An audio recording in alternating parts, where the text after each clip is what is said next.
ঢাক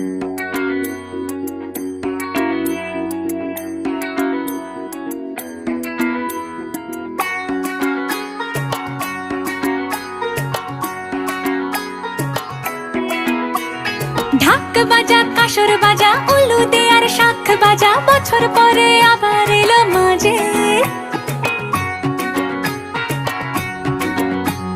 পুজো পুজো গন্ধ নিয়ে, নতুন গানের ছন্দ নিয়ে, শারদ